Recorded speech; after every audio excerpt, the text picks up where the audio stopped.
ओम।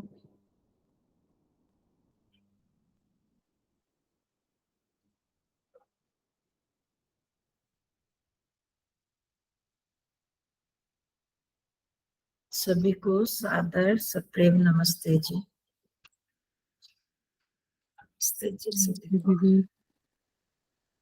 हाँ जी नमस्ते। तो आज हम नया अध्याय शुरू कर रहे हैं योग दर्शन का। लगभग आधा हो गया हमारा। देखो धीरे धीरे करने से कितनी बार छुट्टियां भी करनी पड़ती हैं, और साथ में सप्ताह में एक बार करके भी हम दो अध्याय तो हमने कर लिए। कौन कौन से पाद थे? समाधि पाद और साधन पाद। अब तीसरा पाद, अध्याय का नाम पाद दिया है पतंजलि ऋषि ने। तो ये तीसरा पाद है विभूति पाद। पहला समाधि, उसमें समाधि के बारे में ज्यादा बताया था। फिर दूसरे में साधन पाद, जो अभी समाधि की स्थिति में नहीं पहुंचे हम जैसे लोग, तो वहां पर साधन, क्या क्या साधन करने हैं, किन साधनों का उपयोग करके हम समाधि प्राप्त कर सकते हैं, उस स्थिति को प्राप्त कर सकते हैं। तो अब उसके बाद वो हमने उसमें देखे अलग अलग। पहले क्रिया योग देखा, तप स्वाध्याय ईश्वर प्रणिधान 3 को उसकी व्याख्या हुई। उसके बाद ये अष्टांग योग की बात आई। अष्टांग योग में हमने कौन कौन से कर लिए? 5 अंग कर लिए। अष्टांग मतलब 8 अंग। 8 अंगों में हमने 5 कर लिए। कौन कौन से? अब तो मेरे ख्याल सबको याद ही होगा। सबसे पहले यम, नियम, आसन, प्राणायाम, प्रत्याहार, है ना। यहाँ तक हम पहुंचे थे, प्रत्याहार तक हमने कर लिया। और प्रत्याहार का लाभ क्या होता है? तथा परमावश्यता इंद्रियाणाम, ये इंद्रियों का वशीकरण होने लगता है। इंद्रियों को हम वश में कर लेते हैं, क्योंकि बाहर से हमने इंद्रियों को रोका है। पिछली बार हमने बात की थी कि ये जो प्रत्याहार है केवल ध्यान के समय नहीं, ये हमें व्यवहार के समय भी करना होता है। तो हमें किसी का ध्यान रहा इस विषय पर व्यवहार काल में भी, कि हम प्रत्याहार पर इंद्रियों का कंट्रोल करने का कुछ ध्यान रहा, कि इस बात से हमारा कोई संबंध नहीं है, मैं क्यों सुनूं या मैं क्यों देखूं।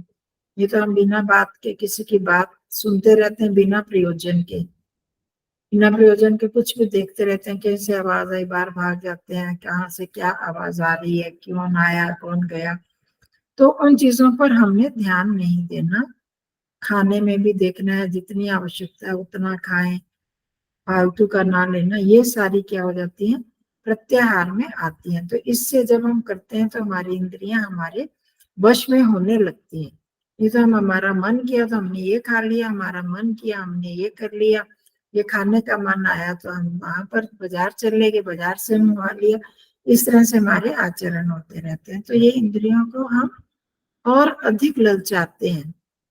जैसे हम कहते हैं ना, छोटे बच्चों को उनकी कोई डिमांड अगर हम पूरी करते जाते हैं, जो एक उन्होंने मांगा, और बिना हर बार उनकी हर बात को पूरा करते हैं, डिमांड पूरी करते हैं, तो वो बच्चे कंट्रोल में नहीं रहते। और अगर वो थोड़ा रो लिए, हमने कहा नहीं, और थोड़ा अटक गए, रोने लगे कि नहीं दो, तो हम उसी में ही उनको लेके देते हैं। तो इस तरह से वो बच्चे क्या होता है, बिगड़ते हैं। ये हम कहते हैं ना, हर डिमांड पूरी करोगे तो ये बच्चे खराब हो जाएंगे। बिल्कुल वही चीज है, ये भी हमारे बच्चे हैं। इंद्रियां जो है हमारे बच्चे हैं ना, हमारे शरीर के अंग। तो इनकी भी अगर हम हर बात पूरी करते जाते हैं, जैसे मन में हुआ, इंद्रियों में इच्छा हुई। इच्छा इंद्रियों से तो नहीं होती ना, मन करता है, करते तो है ना, वो हमने देखा। परंतु बहुत बार वो जो संस्कार है, उन संस्कारों के कारण, किसी चीज का बहुत अच्छा स्वाद लिया हुआ है मैंने, और उस संस्कार के कारण फिर मैं ही इच्छा करता हूँ कि इस जीव और उसके साथ जो जीव जुड़ जाती है, तो वो फिर स्वाद हम लेने की इच्छा हो गई, फिर उसको लेने करने लगते हैं। अगर हम ऐसे बार बार करते हैं तो कभी भी हम कंट्रोल नहीं कर सकते अपने आप को, ना इच्छाओं को, ना इंद्रियों को, ना मन को। तो इसलिए थोड़ा थोड़ा करके, पिछली बार हमने इस पर चर्चा की थी कि जो जितनी आवश्यकता है उतना ही करें, फिर बाद में सुखी दुखी होते बगैर सिर्फ अपनी आवश्यकताओं की पूर्ति करें। ये तो बहुत बार हम क्या करते हैं कि इच्छा की पूर्ति ना नहीं करते पर अंदर से दुखी होते रहते हैं। शुरू शुरू में तो ऐसे होगा कि मेरा वहां मन था पर नहीं जाना चाहिए, संध्या का टाइम है, आपको मना किया गया, हर बात की पूर्ति नहीं करनी, ऐसे कुछ भी कारण हम लगाकर तो फिर अपने आप कुड़ते भी रहते हैं, अंदर से जलते रहते हैं, अपने आप को दुखी करते रहते हैं, राग द्वेष की भावनाएं बनती है। परंतु अगर हम रोज रोज अभ्यास करेंगे तो हमें वो चीज अच्छी लगने लगेगी। इंद्रियों को वश में करना वो हमें एक प्रसन्नता देता है कि ठीक, मैंने आपको रामकृष्ण परमहंस जी की कहानी सुनाई थी, वो दूसरे कौन थे जिनकी नींबू की कहानी सुनाई थी, नाम दूसरा रामकृष्ण परमहंस ने, ऐसे राम नाम से ही है वो नाम, अभी दिमाग पर चढ़ नहीं रहा, जुबान पर नहीं आ रहा। तो नींबू का उदाहरण दिया था कि उनका मन हुआ कि नींबू मैंने को खाना है, आ गया मन पहले, फिर कंट्रोल करने की कोशिश की, फिर बहुत तीव्रता रही तो उन्होंने नींबू खरीद लिया, नींबू खरीद के अपने कमरे में ले आए, पर सोचते रहे क्या मेरे को आवश्यकता तो है नहीं, सिर्फ मन के आधार पर मैं चलूं कि मन में उसका स्वाद याद आ गया, अच्छा लगा और इसलिए इच्छा करता जा रहा हूँ, खाना है, नींबू खाना है, चूसना है। तो ये करते करते वो खरीद कर ले आए, कमरे में रख दिया, मेज पर रख दिया, संघर्ष चल रहा है, मन में संकल्प विकल्प हो रहे हैं, खाऊं कि नहीं खाऊंगी का आवश्यकता नहीं, मैं सिर्फ इंद्रियों को तृप्त करने के लिए खा रहा हूँ, है ना। ऐसे नहीं कर रहा, इंद्रियों को, एक मिनट, एक मिनट, अंजल फर्नीचर,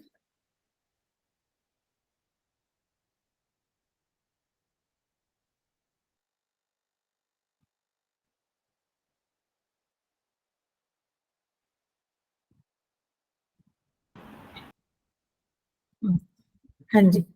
तो वो ऐसे करते करते राम तीर्थ परमहंस थे, तो बहुत क्योंकि उनको पता था कि मेरी आवश्यकता नहीं है, नींबू खाने की मेरी कोई आवश्यकता नहीं है, ना मेरे स्वास्थ्य को जरूरत है, बस सिर्फ मैं मन को तृप्त करने के लिए, जीवा को, मन हो गया जीवा को तृप्त करने के लिए ही ये कर रहा हूँ।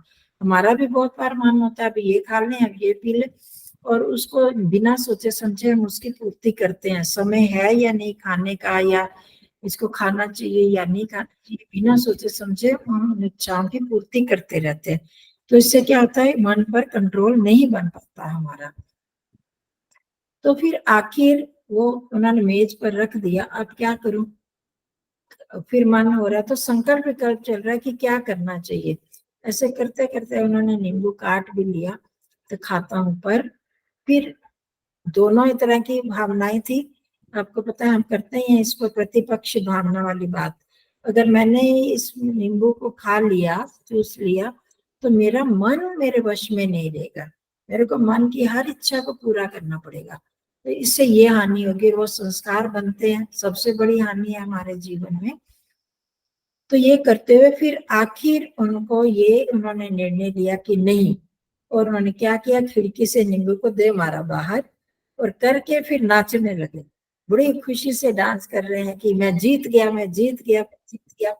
इतनी देर में उनका मित्र आया, तो क्या हो गया, राम तीर्थ पागल हो गए हो, अकेले खड़े हो, क्या जीत गए, किससे युद्ध किया, अपने आप से युद्ध किया, मन से युद्ध किया। फिर उन्होंने सारी बात बताई और कहा कि मतलब कितना संघर्ष चला अंदर, यही देव और असुर संघर्ष है। देवासुर संग्राम किसको बोलते हैं, एक दैव वृत्ति जाग रही है, एक असुर वृत्ति जाग रही है। हम बिना सोचे समझे जो मन में आता है वो कर लेते हैं, पूरी कर लेते हैं बात, ये सोचते नहीं कि इससे होने वाला क्या, मैं ये चीज क्यों खा रही हूँ, क्यों इसका आचरण कर रहे हैं, या क्यों देख रही हूँ, क्यों ये बातें कर रही हूँ, क्या इससे मेरी कोई आवश्यकता की पूर्ति होगी, क्यों प्रयोजन पूर्ण होगा, ये बिना सोचे समझे हम करते रहते हैं ना। तो अगर हम करें, सोचेंगे, समझेंगे, विवेक करेंगे, तो हमें पता लगेगा कि इसको करने से मेरे संस्कार ऐसे बढ़ते जाएंगे, इस तरह के संस्कार पड़ेंगे, अगर छोड़ देंगे तो मेरे को कोई हानि नहीं होने वाली, तो मेरी आदतें सुधरेंगी। तो इस तरह से अगर हम सोच समझ कर काम करेंगे तो हम अपने मन को कंट्रोल में कर सकते हैं, यही उन्होंने किया। और इस तरह से ये होता है वास्तविक प्रत्याहार, है। तो इस तरह से इंद्रियों को हम जब आहार मतलब अब वो नींबू खा ले तो उसका आहार मिलता, स्वाद मिलता खटाई का, अब उसकी आवश्यकता है नहीं, वो संस्कारी परिपक्व होते, तो उनको दूर करने के लिए उन्होंने ऐसे करके। और जो सचमुच जब हम किसी भी अपनी इच्छा की पूर्ति बिना आवश्यकता के नहीं करते तो हमें बहुत संतोष मिलता है, अच्छा लगता है, बाहर आने का मन हो रहा है, ये खाने का, ये पहनने का, तो नहीं, मेरे को इतनी साड़ियां हैं ना, इतने सूट हैं, फिर क्या जरूरत है लेने की। जब हम वहीं पर मन को रोक लेते हैं, नहीं लेते वो चीज, तो हमें संतोष मिलता है कि सचमुच हमने कुछ नया किया, कुछ अपने मन के अनुसार ही नहीं, उसके नौकर नहीं बने रहे। मन हमारा नौकर है, मैं मन का नौकर नहीं हूँ, पर हमें जो मन कहता है हम वही करते हैं, तो हम उसके नौकर बन जाते हैं, एक जड़ पदार्थ का नौकर बन जाते हैं। तो इसको कहते हैं प्रत्याहार। वास्तविक इस प्रत्याहार से सोच कर जब किया कि इंद्रियों का, मैंने इंद्रिय से उसका सेवन नहीं करना, तो क्या हो गया, इंद्रिय पर कंट्रोल हो गया। तथा परमावश्यते इंद्रियाणा, इंद्रियों की परम, इससे और ज्यादा अधिक कंट्रोल क्या होगा, सबसे अधिक जो पूर्ण कंट्रोल होने लगता है इंद्रियों पर, तो बहुत बड़ी हमारी उपलब्धि हो जाती है। अब यहाँ पर हमारे ये हो गए 5 योग अंग, योग के 5 अंग हो गए ना। अभी हमने गिनाए कौन कौन से, यम, नियम, आसन, प्राणायाम और प्रत्याहार। ये जो 5 होते हैं ये बहिरंग होते हैं, बाहर वाले। हर चीज में अंतरंग आप देखते हो, समाजों में भी जहां भी कोई सोसाइटी होती है, अंतरंग सभा एक होती है, एक सामान्य सभा होती है, अंतरंग मेंबर होते हैं, वहां पर उन जो मुख्य मुख्य बातें करनी होती हैं, कुछ निर्णय लेने होते हैं, तो अंतरंग जो सदस्य होते हैं वो बैठकर उस बात को करते हैं। नहीं तो पूरे ट्रस्टी को बैठ जाते हैं, या पूरा जो संस्थान है वो बैठकर भी सलाह कर सकते हैं, पर मुख्य बातों में अंतरंग होती है वो कर, जो उसके बिल्कुल समीप होते हैं, उनको बोलते हैं अंतरंग, अंतर के अंग, समीप समीप। और ये जो है 5 जो हमने जिनकी अभी चर्चा कर ली अभी तक, वो है 5 बहिरंग। अंग तो वही है अष्टांग, अष्ट अंग, 8 अंग। 8 अंगों में जो पहले पहले 5 है ये बहिरंग साधन है, तो उनकी चर्चा ये दूसरे अध्याय तक हो गई। अब अगले आएंगे 3 रह गए ना, 5 में से 8 में से 5 हो गए, तो कितने बच गए, 3 रह गए। तो वो जो 3 है वो अंतरंग है, अंतर के अंग, जो अष्टांग योग में योग के सब हमारे आंतरिक उन्नति करने वाले, ये तैयारी समझ लो, ये सब तैयारी है। और जब ये परिपक्व हो जाते हैं तो आगे हम, अब जब ध्यान के लिए जब बैठ रहे हैं, समाधि के लिए, जब आखिरी तो क्या आ गया, समाधि है ना आखिरी अंग, उस समाधि तक पहुंचने के लिए अब ये जो 3 आएंगे, धारणा, ध्यान और समाधि, ये इसके अंतरंग है, बिल्कुल इसके अंदर तक घुसे हुए। पहले हम भी जब करते हैं, ध्यान करते हैं, तो यम नियम तो हमारे व्यवहार में चलते रहते हैं, मन को वहां से हटा लो, आसन लगाया, प्राणायाम किया, प्रत्याहार किया, ये बाहर तैयारी मात्र है ना, अभी ध्यान तो नहीं शुरू हुआ। तो अब जो अंदर जाने के लिए जो हम करते हैं अंतरंग, वो है 3, धारणा, ध्यान और समाधि। तो पहला आ गया धारणा। तो पहले इसका विभूति पाद है, ये नाम इसका विभूति है, पर वो विभूतियां कैसे प्राप्त होंगी, धारणा, ध्यान और समाधि लगाकर। इन तीनों का जब मेल हो जाता है तो उसको संयम कहते हैं, वो आगे आएगा। तो ये तीनों जब लगेंगे तब हम ध्यान में और समाधि अवस्था में पहुंच पाएंगे। तो इसलिए इनका वर्णन करना आवश्यक था, इनको बताना भी, इनको अंतरंग में लिया। तो धारणा, मैं धारणा शब्द का बहुत कम प्रयोग करती हूँ, आपको पता होगा कि मन को वहीं टिका दो, इस रूप में मैं कहती हूँ कि जहां भी अपनी अपनी अनुभूति हो रही है, जहां भी जिसको जहां भी हो रही है वहीं पर मन को टिकाओ, यही कहती हूँ। तो ये टिकाना ही, इसको ही धारणा कहते हैं, वहां पर मन को टिका देना। तो अब ये सूत्र क्या कह रहा है, देश बंध चित्तस्य धारणा, देश बंध चित्तस्य धारणा, देश में बांध देना इसको, चित्त को एक देश में, एक देश मतलब स्थान, एक स्थान पर बांध देना, रख देना, ये चित्त की धारणा है। तो चित्त की धारणा चित्त की होती है और किसी की नहीं, क्योंकि मन में जो विचार होते हैं, वृत्तियां उठती हैं, वो कहाँ उठती है? मन में ही उठती है ना, चित्त में तो उठती है। उस चित्त को ही बांधना, अलग अलग विचारों में नहीं ले जाना, वृत्तियों को कभी ये आ रही है कभी वो आ रही है, उसको ना ले जाकर एक स्थान पर बांध देना ही धारणा है। ठीक है, इसको देश बंध चित्तस्य धारणा, देश बंधा देशे, किसी भी देश विशेष में बांध देना, उसको धारणा कहते हैं। आप लोगों ने सुना होगा कि कोई आज्ञा चक्र में यहाँ पर दोनों भावों के बीच में, प्राय जब आप कहीं भी सीखोगे ध्यान, तो प्राय लोग यही कहते हैं, मन को दोनों भावों के बीच में टिका दो, है ना? सुना आपने और सीखा होगा जिन लोगों ने। तो पर मैं ऐसे नहीं कहती हूँ, पर इसीलिए प्राय अर्थ, कुछ और लोग भी ऐसे नहीं कहते होंगे, पर बहुत ज्यादातर लोगों का यही है कि आज्ञा चक्र में या हृदय स्थान में या कंठकूट में, कंठकूट मतलब कंठ, ये जो गड्ढा है, या नासाग्र पर, जीवाग्र पर, यहाँ पर धारणा लगा लो। धारणा लगा लो मतलब मन को वहां पर टिका दो, इसको धारणा कहते हैं। ये तो एक तरह से आर्टिफिशियल धारणा जैसे है, मतलब कि हम जबरदस्ती वहां पर मन को टिका देते हैं, और जिनका अभ्यास हो गया उनके लिए ठीक है, इसमें कोई बुराई नहीं है। तो अब यहाँ पर पतंजलि जी ने जो ये कहा देश बंधा चित्तस्य धारणा, तो उसको व्यास जी ने क्या क्या कहा, कहाँ पर करना है चित्त को, कहाँ करना है? हम बाहर भी टिका सकते हैं और अंदर भी टिका सकते हैं, देश बाहर का भी अंदर का भी। परंतु अगर हम बाहर मन को टिकाते हैं तो हमारा बाहर टिकाने के लिए हमें आंखें खोल कर रखनी पड़ेंगी।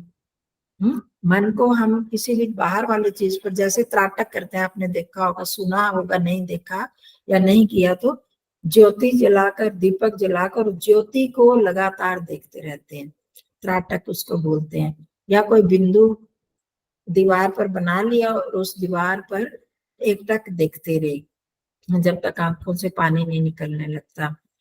तो ये सब जो साधन है ये बाहर के हो गए।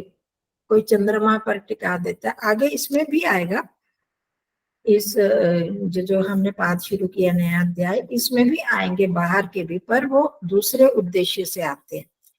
तो और उद्देश्यों की वो विभूतियां प्राप्त करनी है तो उनके लिए है। तो हम जो कर रहे हैं, हम तो आंतरिक रूप से कर रहे हैं ना।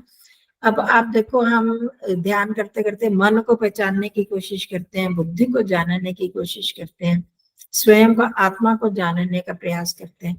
तो इन सब को जानने के लिए तो हमें अंदर वृत्ति करनी पड़ेगी, मन को, आंखों को बंद करके मन को अंदर रखना पड़ेगा। अगर बाहर हम करेंगे तो मन को नहीं टिका पाएंगे।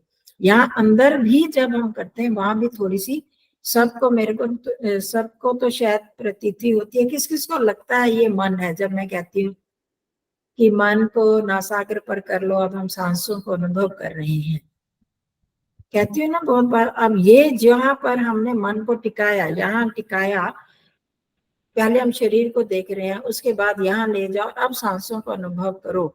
अब हम मन को यहाँ टिका रहे हैं तभी तो सांसें अनुभव हो रही हैं।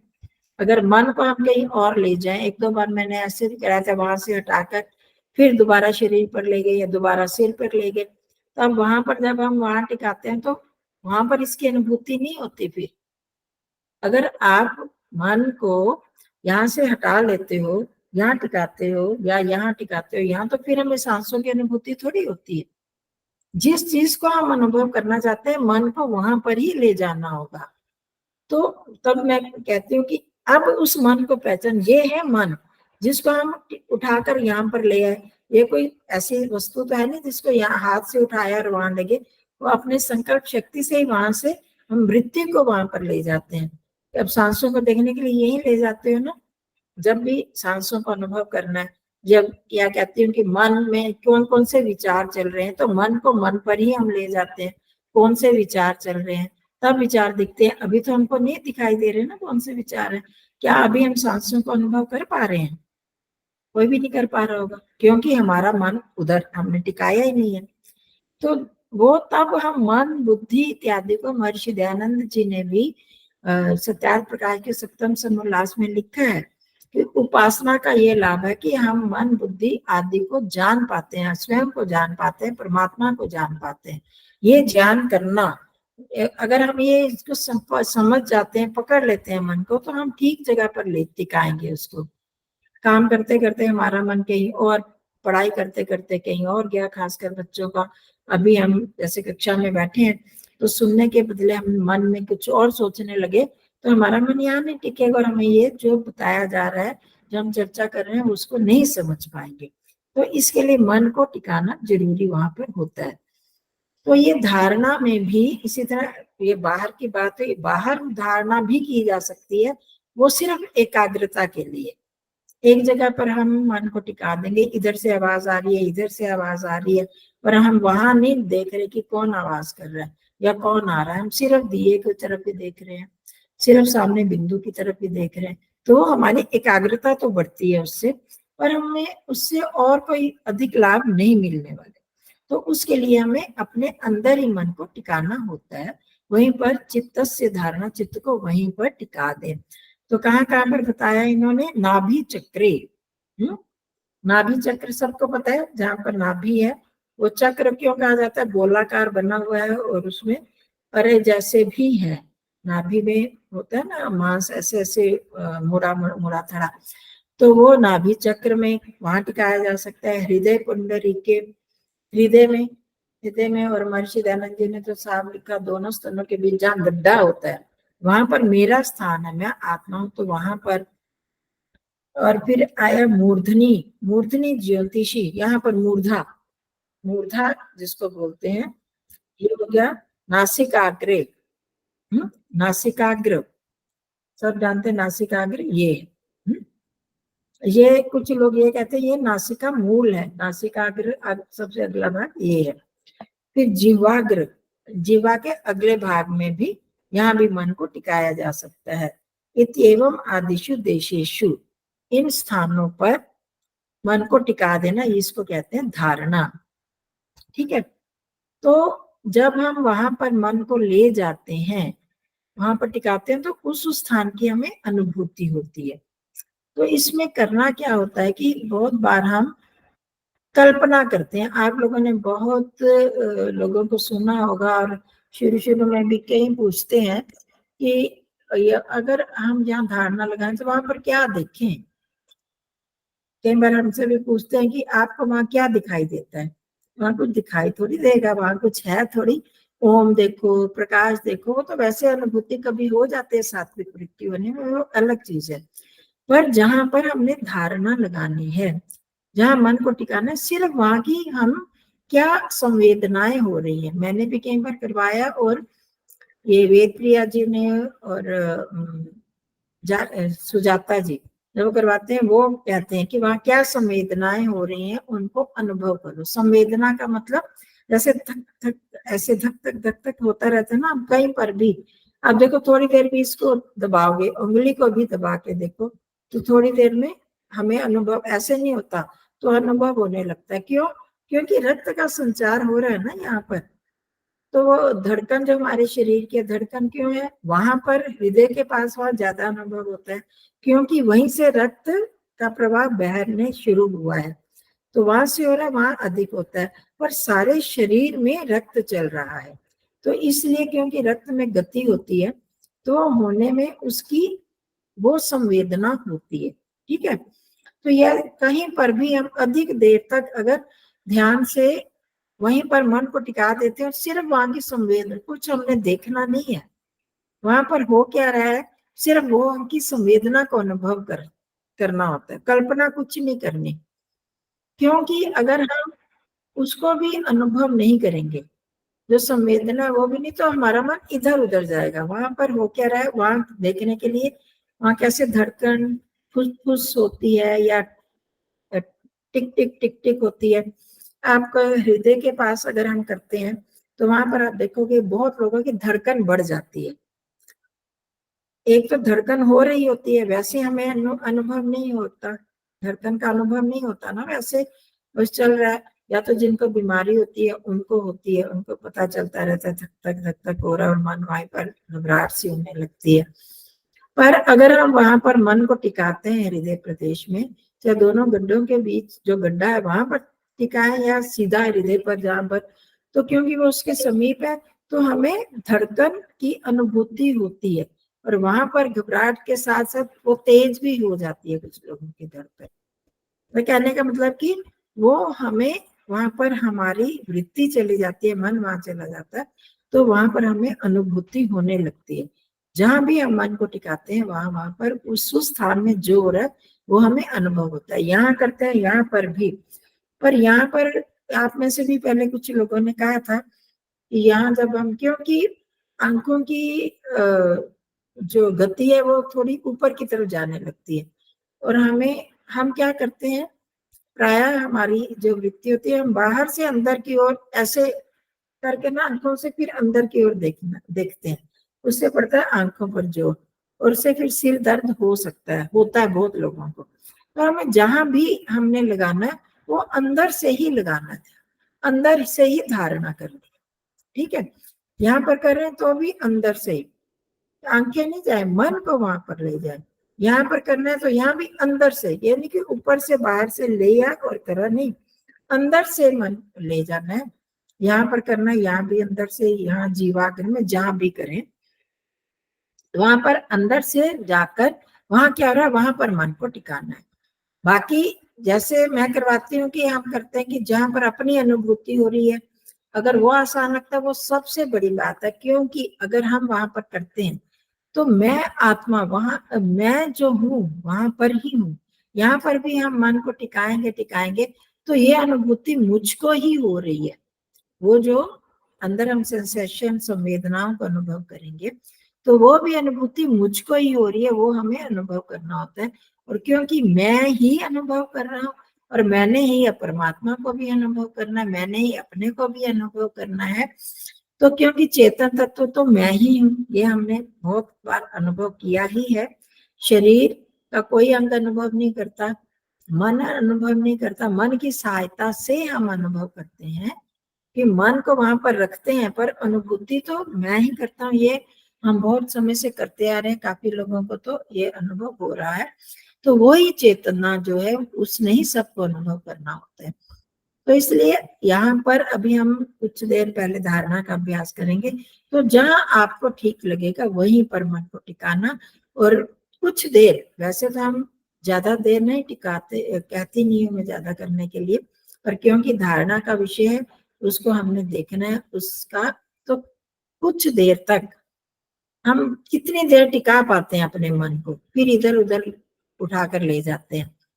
और जब अभ्यास हो जाता है फिर इतनी आवश्यकता भी नहीं होती, जैसे ईश्वर परमात्मा सर्वव्यापक है तो सब जगह, जैसे अनंत समापत्ति में हम बताया था आसन की प्रक्रिया करते हुए, तो वहां हम कर सकते हैं। और जैसे हमें, मेरे को पता चल गया कि मैं यहाँ पर, मैंने स्व में ही मन को स्थित कर देना, केंद्रित कर देना है, तो सीधे वहीं पर मन को टिका सकते हैं।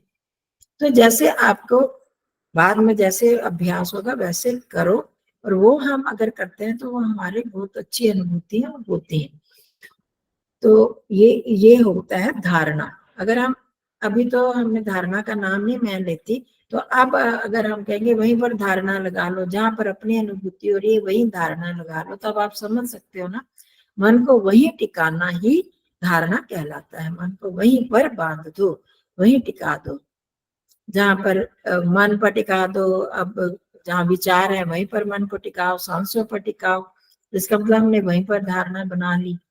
तो जहां हम मन को ले जाते हैं वो धारणा हो गई, और वहां पर हम टिकते टिकते, और बहुत सारे लोग अलग अलग स्थानों पर करते हैं और अलग अलग तरह की अनुभूतियां भी होती हैं। यहाँ पर टिकाते हैं तो ज्ञान की अलग अलग अनुभूति होती है, ज्ञान की प्राप्ति का अलग होता है। हृदय पर करते हैं तो वहां संवेदनाएं बढ़ती हैं हमारी। संवेदनाओं का आपको पता है कि मैं, जब हम ईश्वर के साथ भी जुड़ते हैं, हृदय से जुड़ते हैं, तो मैं बाद में कहती हूँ ना, जब कि अब ईश्वर का धन्यवाद करना है, तो कि यहीं पर मेरी संवेदनाएं हैं। संवेदनाओं का मतलब क्या होता है, प्यार की भावना, द्वेष की भावना, राग की भावना, ये जो संवेदनाएं हैं, किसी के प्रति जो भावनाएं उठती हैं हमारी, उसको बोलते हैं संवेदना। किसी को कोई किसी को दुखी देखकर हमारा मन दुखी होता है, दुख की संवेदना होती है। तो ये सारी संवेदनाएं जो है वो यहाँ हृदय में रहती हैं। तो हृदय में जब हम ध्यान करते हैं तो वहां पर हमें संवेदना उठती है, तो वो ईश्वर के प्रति प्रेम की भावना जागेगी। माता पिता का जो संबंध हम जोड़ते हैं वो यहाँ पर ही ज्यादा सफलता उसमें मिलती है। तो जीवाग्र पर अलग अलग तरह के स्वादों की भी अनुभूति कहते हैं होती है। नासिकाग्र पर करते हैं तो गंध की अनुभूति होती है। ऐसे अलग अलग तरह का वो भी लाभ होते हैं, पर हम उसको नहीं कर रहे, उस उद्देश्य से नहीं कर रहे। हम तो सिर्फ मन को एक जगह टिका देंगे। टिकाने में अब यहाँ पर मैं ही इस स्थान की संवेदनाओं को अनुभव कर रहा हूँ, कर रही हूँ, मैं आत्मा। तो फिर मैं आत्मा ही हूँ, जो कि मन तो नहीं अनुभव कर रहा, मैं कर रहा हूँ। तो वहां पर हम मन को, मैं को जोड़ लेते हैं कि मैं ही हूँ अनुभव करने वाला। ठीक है। हाँ जी, जागृति जी। जी नमस्ते माता जी। हाँ जी, नमस्ते जी।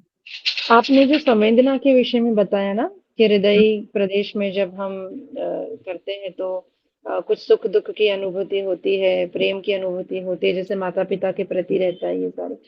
चलो वो तो हृदय में रहता है, लेकिन वो ज्ञात तो जो होता है वो तो बुद्धि ही करेगी ना। हाँ, और बुद्धि, आत्मा, अंतिम तो आत्मा ही करेगी। हाँ, मतलब वो ज्ञान बुद्धि में रहता है। हाँ, ज्ञान वो तो संवेदनाएं हृदय में रहती है।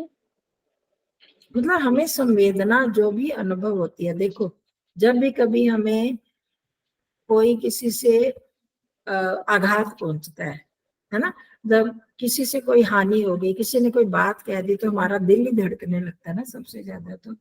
तो ये बात आपकी मैं मान रही हूँ, लेकिन ये संस्कारों के वश नहीं होता है कि कोई संस्कार की एक नहीं नहीं, संस्कार एक। वो संस्कार अलग चीज हो गई, ये अलग हो गई। ये हमारी अनुभूति, संवेदना मतलब अनुभूति, अनुभव करना। किसी को, किसी गरीब को देखकर या किसी बीमार को देखकर किसी को दया एकदम आती है या। दया आ जाती है, जी। वो अनुभूति हुई, है ना। ठीक है, वो हमारे संस्कारों पर निर्भर करती है जरूर, हाँ। क्योंकि हमारा कैसा स्वभाव है। हमारे संस्कार, हम किसी को दुखी देखकर दुख अनुभव करना अच्छा मानते हैं या बुरा मानते हैं। अब जिनको जैसा जैसा ज्ञान होता जाता है, जो उच्च स्तर पर होते हैं, वो उनके दुख को देखकर दुख दूर करने का प्रयास तो करते हैं, पर स्वयं दुखी नहीं होते। जी। क्योंकि हमने दुखी नहीं होना है, हमें उसका प्रयास करना है दुख दूर करके अपने आप लेते निर्लेप रहते हुए। क्योंकि असली साधक योगी तो वही होगा ना। और दूसरे में के दुख में दुखी हो जाएगा, घबरा जाते हैं, दुखी होना, घबरा जाना, तो फिर हम दूसरे का उपाय भी नहीं कर पाते। तो ये अपना अपना वो जो ज्ञान, ज्ञान बुद्धि हो गया, संस्कार मन में होते हैं, वो हमको पता चलता है कि वहां पर जब हम मन को ले जाते हैं, कई बार हमें, बहुत बार ऐसे भी होता है कि कभी घबराहट हो रही है, क्या हो रहा है, आज मेरा मन परेशान क्यों हो रहा है, हम वहां पर ध्यान देते नहीं है, पर क्यों हो रहा है ये हमें समझ नहीं आती। जब हम ध्यान देते हैं, अर्थात मन को वहां पर टिकाते हैं कि ऐसी स्थिति क्यों हो रही है, तब हमको समझ में आता है कि आज ये नुकसान हुआ तो मेरा मन अशांत है, या ये खुशी की बात है इसलिए मेरे को खुशी हो रही है। ये हमें तब पता चलता है।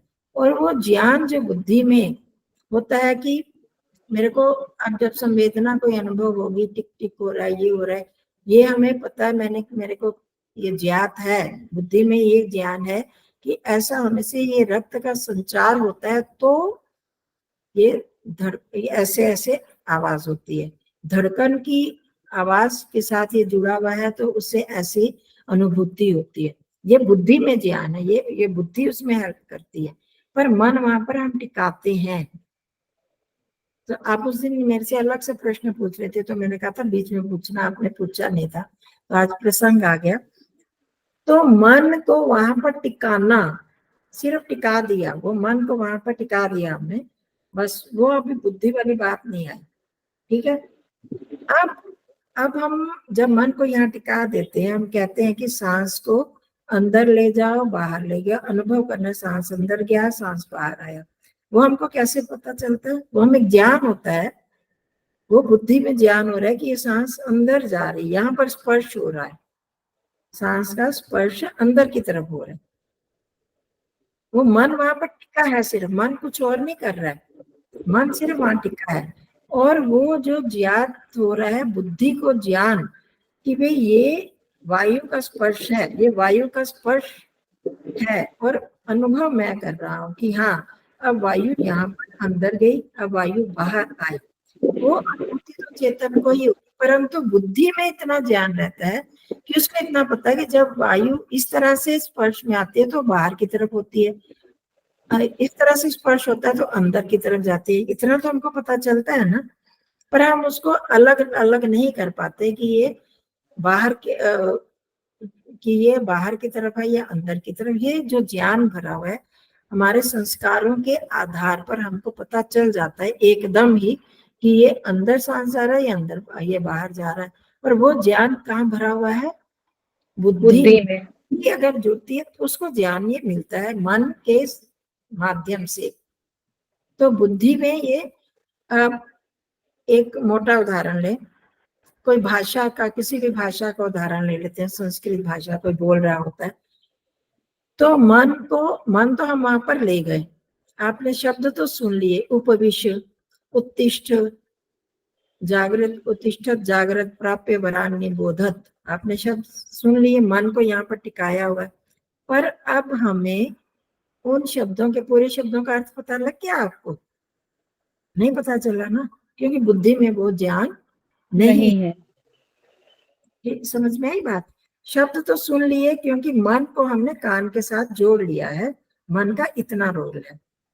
अब जो अगर हमने प्राप्य, वरान, निबोधत, ये शब्दों के अर्थ अगर हमको आते हैं, वो ज्ञान बुद्धि में है तो हम इनको जान पाएंगे। नहीं तो हम सिर्फ मन का उतला उतला शब्दों से तो हमारा परिचय हो जाएगा।